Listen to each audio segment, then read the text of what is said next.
kelihatannya harus di-upgrade karena bayangan saya sekian tahun yang akan datang Jakarta sudah nggak mau nerima gelondongan. Itu bisa punya sapi 6 ekor saja. Kita sudah.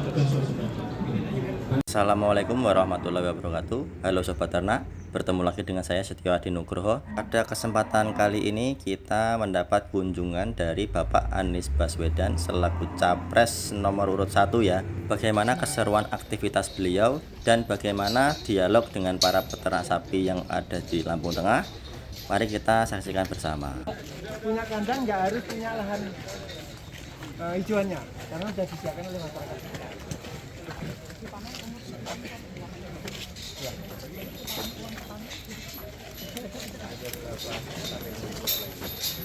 Yang kami butuhkan untuk jantannya ada. Di sini ada 10 perusahaan. Karena Lampung daerah yang sangat ideal untuk tumbuh kembangnya industri peternakan sapi. Secara geografis, dia diuntungkan dengan dekat dengan market, tapi dekat juga dengan sumber pakan.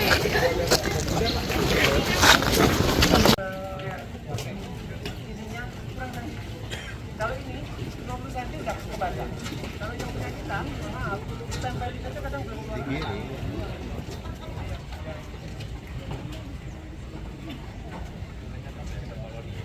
Biasa berburu ini dan kemampuan survivalnya sudah secara alami. Jadi ketika ada hujan dari sana, otomatis dia akan ngadep sana, memantapin arah datangnya hujan. Sudah perlindungan secara alami. Ini terbentuk dari sini karena hidupnya di sana di tempat yang membantu. Makanya ini kandang kami nggak pakai atap, cukup pakannya saja. Nah, makanya ini jenis Brahman Cross. Crossnya perjantannya dari India, induknya dari dataran Eropa. Eropa diambil printnya yang gede, yang cepat. Dia diambil kemampuan beradaptasi maupun daya tahan dari penyakit.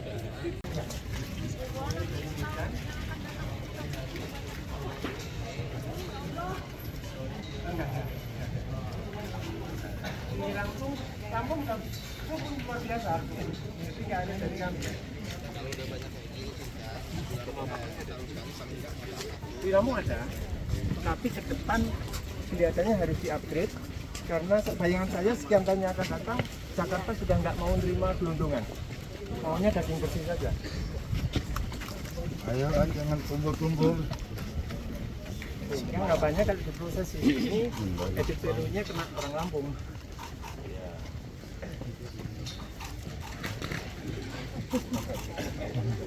Ya, berapa ini? Oh. Belum ada 2 tahun. Kelebihannya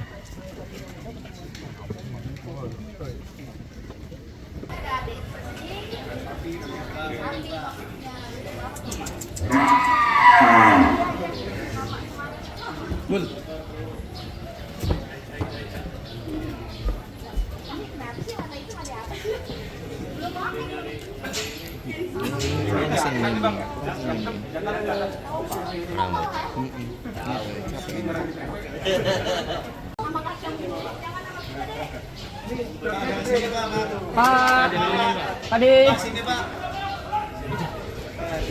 Agak kesini manis.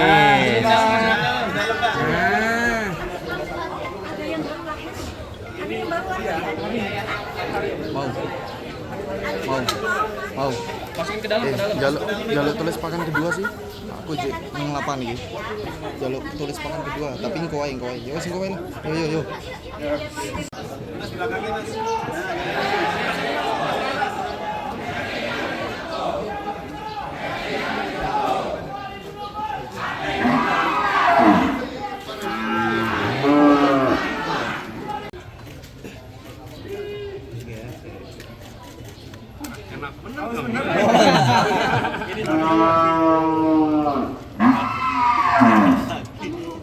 Dokter hewannya senyum, dokter hewannya.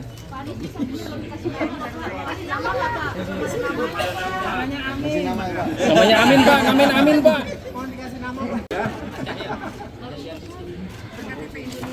Ini umur berapa ini? Ini baru 4 hari. 4 hari.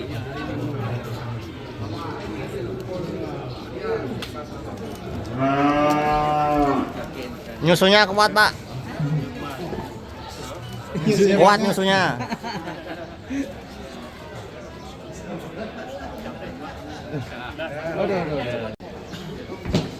Belum hari ke-7 tapi. Dikasih nama, jadi nanti bilang namanya siapa? Jadi sapi tunggal.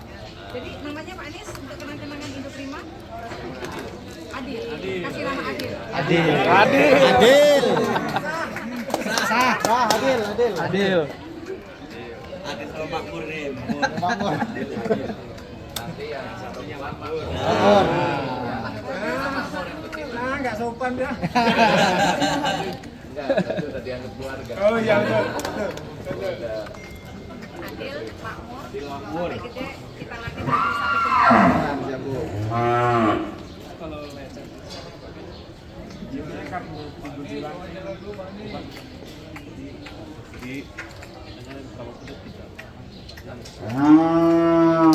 spray and clean.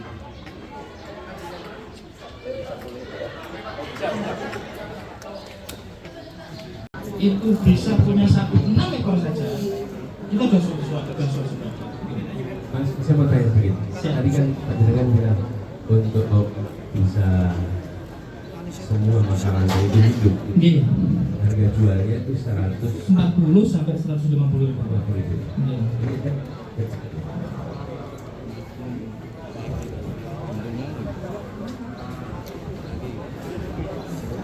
saya baru saja, jadi harganya 140 sampai 150 ribu untuk produksi itu. Saya barusan ngecek berapa harga di Malaysia. Di sana itu harganya kira-kira 30.000 sampai 75.000.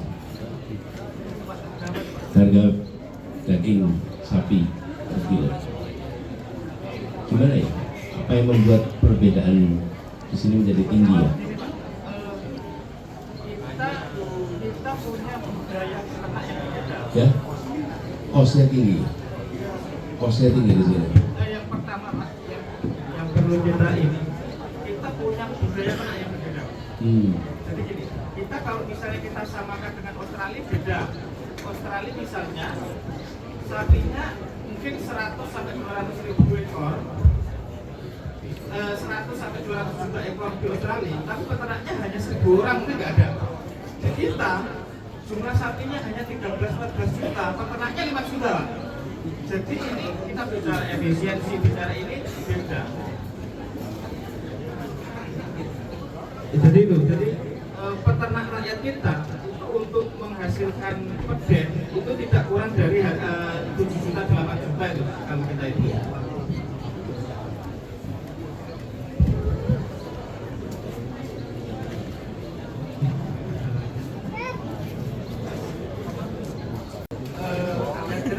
Saya punya pendapat bahwa kita budaya ternak kita itu tidak bisa disamakan dengan negara lain, apalagi dengan India yang konsumsi susu abonya kan, kemudian keduanya bisa aktif, bisa dijual murah. Australia dengan profesionalnya. Kita kan bicara ternak rakyat itu gini Pak, kenapa kok sekarang masih ada yang beternak? Karena ternak rakyat ini menjadikan ternak ini bukan usaha pokok, usaha sampingan. Ketika nanti sewaktu-waktu itu dia jual, harga berapapun dia jual. Nah tapi dengan kondisi sekarang yang betul-betul tertekan, ini minatnya turun drastis. Ya. Ini yang terjadi. Jadi mohon kita sih minta dikaji ulang Pak. Ketika ada solusi pemenuhan kebutuhan rakyat Indonesia itu menggunakan daging kerbau India, penyebarannya harus dikaji ulang, kemudian harganya harus dikaji ulang, supaya juga peternak ini sebagai rakyat, sebagai produsen ini juga diperhatikan. Hanya di Jakarta itu. Nah, sekarang sudah Kemana-mana. Oke. Assalamualaikum warahmatullahi wabarakatuh.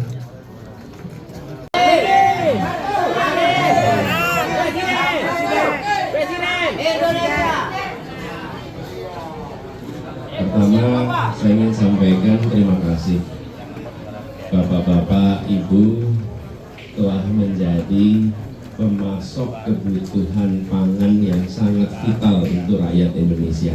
Boleh beri tepuk tangan untuk para semuanya di sini. dengan segala macam permasalahan yang dihadapi, mulai dari persoalan kredit, batasnya, sampai harga jual yang sekarang sering bermasalah, bahkan dari ceritakan tentang pasokan impornya, nanti permasalahan penyakitnya, itu semua tantangan-tantangan yang tidak kecil dan Bapak-Bapak Ibu tetap menjalankan. Jadi kami sampaikan rasa hormat dan terima kasih. Kemudian hal-hal yang tadi disampaikan, kami berterima kasih pada masukan-masukan itu. Kami ingin begini Pak, kami ingin agar tata niaga ini bisa adil. Adil itu artinya apa? Yang memproduksi memiliki kepastian atas biaya produksinya. Dan biaya produksi ini ada, Bapak-Bapak Ibu lebih tahu, dari mulai soal pakannya sampai dengan soal bibitnya yang tadi disampaikan perlu dibantu oleh negara. Dan kemudian di sisi lain adalah mata rantai dan harapannya di pasar itu harganya terjangkau agar defisit yang tadi disampaikan oleh Pak Nanang itu kita bisa bereskan. Menyelesaikan ini kami tidak ingin Pak menjadi pihak yang merasa paling tahu. Ketika kami ngurusin di Jakarta, saya selalu sampaikan, punya kewenangan itu bukan berarti punya pengetahuan. Ya, punya kewenangan itu memang punya tanda tangannya, tapi yang punya pengetahuan siapa? Yang punya kewenangan siapa? Yang punya pengetahuan siapa? Nah, yang punya pengetahuan itu pelakunya, betul tidak? Pelakunya dari mulai pelaku peternakannya, perbankannya, betul ya Pak? Koperasi-koperasinya sampai dengan pada ujung di pasar.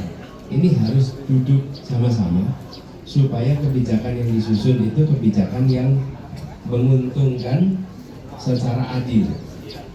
Tidak mungkin kebijakan itu bisa berkelanjutan kalau kebijakan itu tidak adil. Ada rumus ya? Nggak mungkin. Tidak adil, nggak berkelanjutan.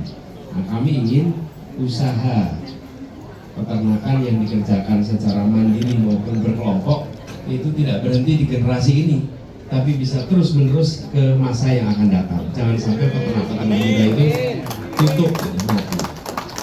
Nah, hal-hal yang tadi disampaikan, pertama soal impor nanti kami kaji lagi supaya tidak mematikan industri lokal.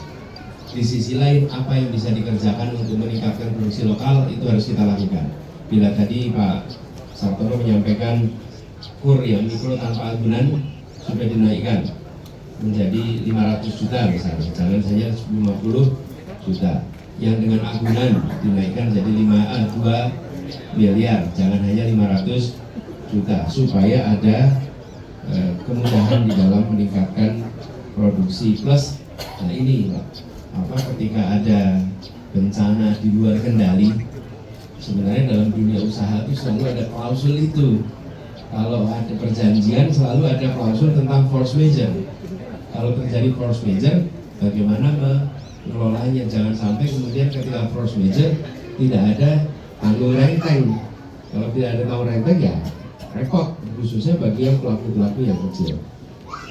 Lalu ini disampaikan tentang bibit ini kami dengar di beberapa tempat juga bahwa harganya tinggi, perlu dibantu oleh pemerintah. Nanti insya Allah ini menjadi PR kita Pak, untuk kita sama-sama selesaikan supaya pasokan bibit ini menjadi lebih baik. Nah, kami juga berharap tadi yang terkait dengan mata rantai itu, supaya kita harus cari cara bagaimana bisa meningkatkan produksi, di sisi lain meningkatkan efisiensi. Jangan sampai produksi meningkat tapi efisiensinya tidak meningkat, karena ujungnya kita ingin di masyarakat yang mengkonsumsi juga mereka bisa mengkonsumsi dengan harga yang terjangkau, karena kenyataan kita hidup di dalam dunia yang berkompetisi hari ini. Kalau kita tidak meningkatkan efisiensi kompetitifnya kita, maka sulit sekali kita akan bertahan di dalam dunia yang sekarang tersambungkan. Apalagi kalau kita lihat makin hari sekarang pasar kita itu makin tersambungkan satu dengan lainnya. Jadi kami nanti kita coba lihat. Tapi intinya Pak, kami memandang tidak bisa kebijakan itu hanya dibuat sepihak oleh pemerintah saja. Justru pemerintah harus ngobrol, mendengarkan dengan para pelaku dari mulai mikro, yang kecil, menengah sampai yang besar. Sehingga kita bisa ngobrol sama-sama. Kami Pak prinsipnya, saya sampaikan di sini, membesarkan yang kecil tanpa mengecilkan yang besar. Nah, kalau yang sudah besar biasanya tidak butuh pemerintah. Kalau yang besar itu tidak butuh pemerintah.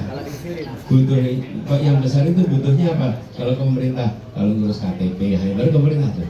Nanti mau ngurus izin baru ke pemerintah, ngurus paspor baru ke pemerintah. Tapi kalau yang kecil, untuk kredit saja butuh pemerintah. Untuk pakan saja, untuk dibantu pengaturannya, untuk bibitnya macam-macam.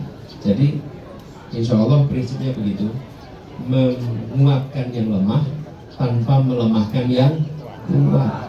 Jadi yang kuat nggak usah dimusuhi, tapi jangan yang kecil dibiarkan untuk terkapar.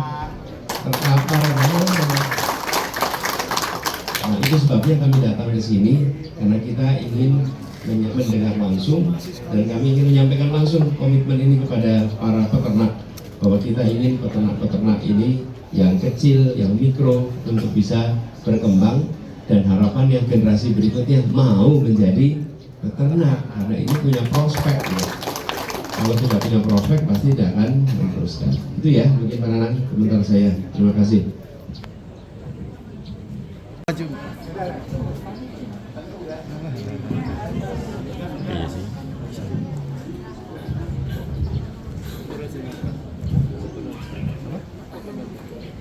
Baik, Assalamualaikum warahmatullahi wabarakatuh. Terima kasih atas kesempatannya. Perkenalkan, nama saya Cynthia Madani. Saya mahasiswa peternakan dari Universitas Mulawama, Kalimantan Timur.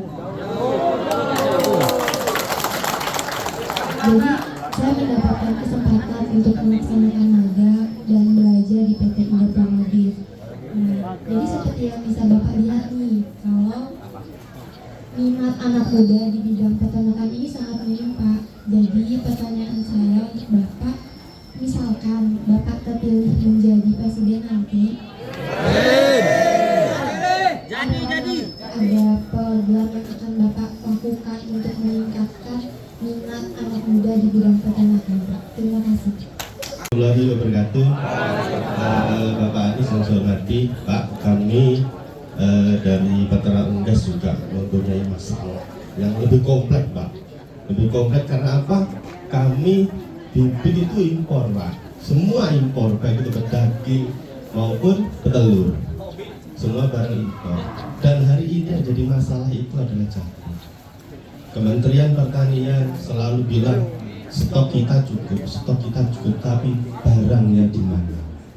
Itu barangnya tidak ada, Pak. Hari ini jagung sudah di angka 6.100, kemarin sudah tembus 6.700.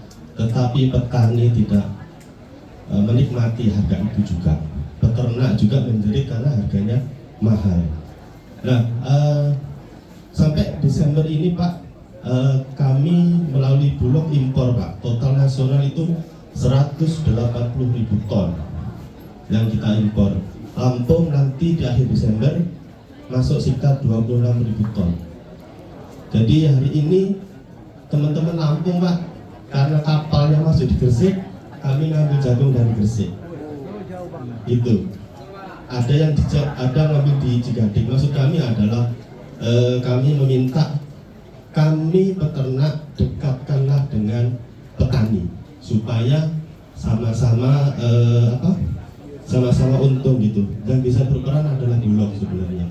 Bulog harus mempunyai stok jagung, harus seperti padi, kan Bulog juga pegang stok jagung dan sebagainya. Terus yang kedua, satu aja lah, Pak, nanti daripada ini itu, Pak, di bahan baku aja, itu aja. Terima kasih.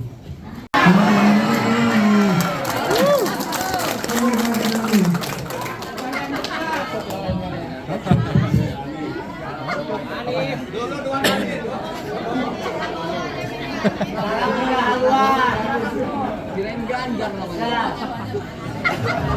Amin aja dulu.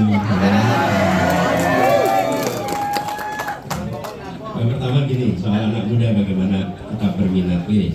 Kami melihat satu, bahwa industri pangan itu akan selalu tumbuh berkembang. Nah, kalau mau cari industri akan selalu ada prospeknya, itu industri pangan, karena ya selama ada umat manusia pasti perlu. Nah, itu tuh industri yang sangat penting. Yang terlihat seringkali yang dihilir anak-anak muda itu, apa hilir itu? Kafe, restoran, itu kan dihilir. Tapi hulunya, di sini nih hulunya. Mau bikin restoran perlu daging sapi, siapa yang menyiapkan daging sapinya? Bikin ayam goreng, mau ayam goreng apapun, siapa yang nyiapkan ayamnya? Nah, menurut saya sudah harus digaungkan lebih luas hulu dari industri pangan, karena hulu ini penting sekali. Yang kedua, dari sisi pemerintah harus memberikan kemudahan supaya sektor ini tumbuh. Anak muda akan mau masuk di sektor yang berkembang. Kenapa pada bikin kafe, restoran? Karena mereka tahu demand-nya tinggi, tumbuh berkembang. Nah, kalau hulunya itu tumbuh berkembang, maka insya Allah anak-anak muda juga akan masuk ke dalam sektor peternakan, gitu ya. Nah, kemudian yang kedua tadi Pak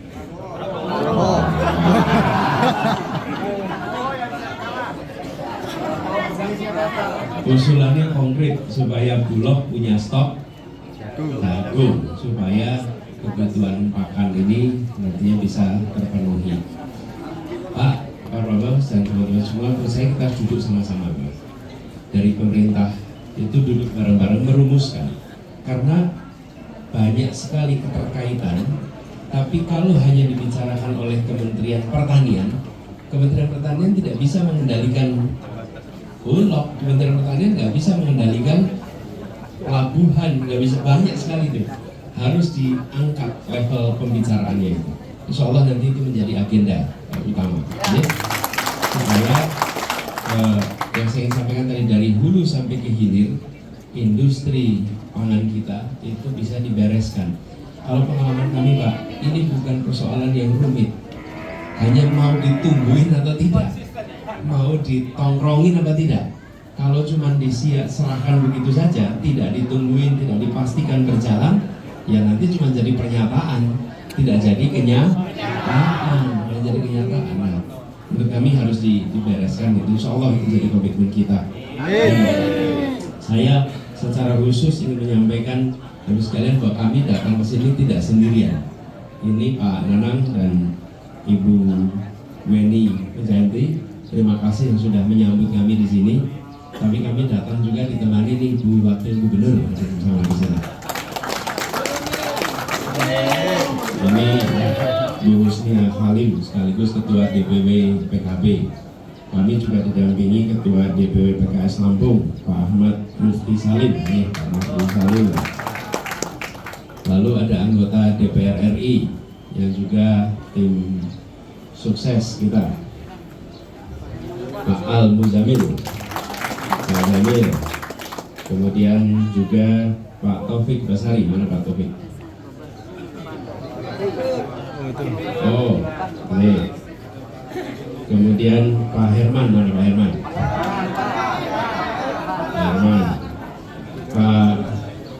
Pak, oh itu Pak siapa? Pak Sudaidi. Ya, dia khusus pulang untuk hadir di acara ini. Kemudian siapa lagi yang belum disebut? Oh, ada perencanas di sini. Tahu nggak perencanas itu siapa? Suka dengerin ya? Mana Pak Refli? Oh, mungkin dia lagi bikin podcast sama sapi-sapinya. Pak Abdul Hakim, DPD RI. Nah, Pak Abdul Hakim, Wakil Bupati Lampung Tengah. Mana Pak Ardito? Dan semuanya lah yang tidak tersebut namanya satu persatu. Ada yang tertarik berdialog dengan sesama manusia, Tapi ada yang senang berkumpul dengan sapi-sapi semua. Jadi kasih cari wah yang mana. Bapak sekalian, terima kasih banyak atas gagasan masukannya. Nah, saya mau beri PR boleh Bapak Ibu? Ngumpul-ngumpul boleh Pak Rahmat. Saya ingin Bapak Ibu merumuskan atau menjawab 4 pertanyaan saya. Ada 4 pertanyaan ini. 1. Hal apa yang sekarang ada yang perlu ditingkatkan? Nomor 1. Nomor 2. Hal apa yang sekarang ada yang perlu dikoreksi? Yang ketiga, hal apa yang sekarang ada yang perlu dihentikan? Yang keempat, hal apa yang belum ada dan perlu dikerjakan? Ya. Jadi ketika kita bicara perubahan, itu bukan hanya menghentikan, bukan hanya menambah yang baru, tapi bilang apa yang harus ditingkatkan, apa yang harus dikoreksi. Nah kalau dikoreksi itu beda dengan ditingkatkan. Jalan tapi ada ada yang menurut kita tidak perlu diteruskan lagi ini. Tidak perlu diteruskan lagi, ada kan? Jadi tapi juga kadang-kadang kita cuma konsentrasi sama ini tolong dihentikan Pak, yang lain nggak dipikirkan. Saya minta 4 itu, kalau boleh Pak Nanang, nanti Bapak bersama-sama dengan teman-teman, kalau boleh nanti kami diberi masukan ya. Dengan begitu, ketika nanti bismillah Allah takdirkan, maka kita sudah punya nih 4 hal yang harus dilakukan di Indonesia. Yang insya Allah tujuannya adalah membangun tata kelola yang berkeadilan. Dan berkeadilan itu juga efisien dan memberikan manfaat pada seluruh masyarakat Indonesia. Target ujungnya adalah kita bisa meningkatkan konsumsi daging per kapita minimal rata-rata sama dengan rata-rata dunia. Rata-rata dunia itu kalau tidak salah 6,5, gitu Pak ya. 6,5 kilogram per kapita per tahun. Nah, kita masih 2,5, nah masih jauh kita. Nah, kita harus mengejar ketinggalan itu. Jadi targetnya ke sana, bagaimana kita membangun tata kelolanya supaya itu bisa terjadi. Demikian ya Pak Nanang, Bapak Ibu sekalian, terima kasih atas kesempatan dialognya. Kalau boleh Bapak Ibu jangan pindah dulu, lenggah mawon dulu, kalau tak lenggah tengah. Ya. Ampun pindah, ampun pindah. Dengan lenggah terpigi, buatan geser, buatan rasa susuan. Ya. Ini kalau lenggah tengah, ya. Silakan ya Pak Nanang, kita duduk di sini. Jangan geser ya.